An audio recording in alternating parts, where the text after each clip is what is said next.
Hi, I'm Jessica, an engineer with Liquid Instruments. In this video, I'll show you how to create and deploy a neural network for signal denoising on an FPGA. This design is based on an autoencoder, which is a type of neural network that compresses input data into its most essential features and then reconstructs the original input. This is really common in applications like image recognition, but we're going to be using it for real-time signal analysis using Moku devices. To do this, we'll use Moku Pro, an FPGA-based test device that allows us to run a neural network in real time, alongside other test instruments like a waveform generator and an oscilloscope. We'll train our neural network using Python, then upload the network configuration to our Moku device. This configuration file contains the weights, biases, and activation functions required to allow a neural network to learn complex patterns. First, let's train our network.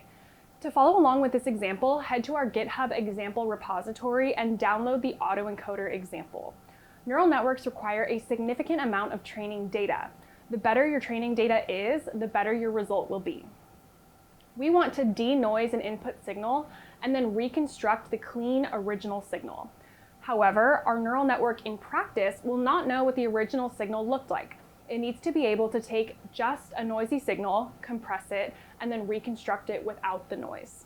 We're going to assume our input signal has some additive white noise that we wish to remove from it. To train our network, let's generate an array of random walks. Once we've generated enough input and output training data, we can construct our model. As I mentioned, an autoencoder compresses the data down to its most essential features. We can even think of it as two networks: the encoder for learning the compressed representation of the input data, and the decoder for reconstructing the clean input signal. The Moku neural network supports up to 5 dense layers of up to 100 neurons each. But for this, we'll use 5 layers of varying sizes. We'll go from 32 input neurons down to 16, down to 2, and then back out to 32. Once we've defined our model configuration, we're ready to train. To do this, we'll specify a validation split, which corresponds to the percentage of training data we'll reserve to then validate our model after training. We'll also need an early stopping configuration, which will define how many training steps, or epochs, we want to go without seeing model improvement. After we train the model, we plot the history of training and validation losses to assess how our model trained over the epochs. We want to see our losses decreasing over the length of our training. Once we generate our trained model.linn file to upload to the Moku neural network, we can test it with real signals. Using multi-instrument mode, we partially reconfigure the FPGA in the device to deploy 4 instruments simultaneously. To test our design, let's place a waveform generator in slot 1, PID controller in slot 2, neural network in slot 3, and an oscilloscope in slot 4 to verify performance.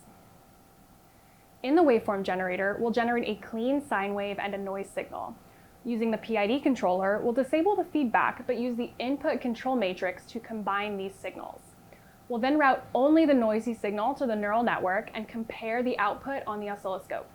In the neural network, we can upload the configuration file and verify the correct structure of our network. Now let's view results on the oscilloscope. Channel A is our clean, original sine wave. Channel B is our noise. Channel C is after the PID controller, where we've added noise onto our sine wave. This is the only signal the neural network sees. And finally, channel D is the signal after the autoencoder. It was able to remove almost all of the noise from the signal without adding a phase shift like a basic filter would.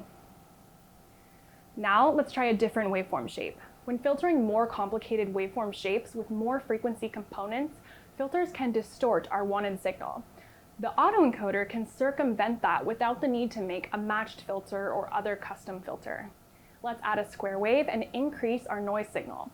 The results are still significantly better than what a simple low-pass filter could achieve. Now for future applications, you can change your network configuration and the training data you use to employ real-time machine learning algorithms on the Moku FPGA. You can start with the examples on our website. Thanks for watching. If you have any questions, reach out to us at the link in the description box.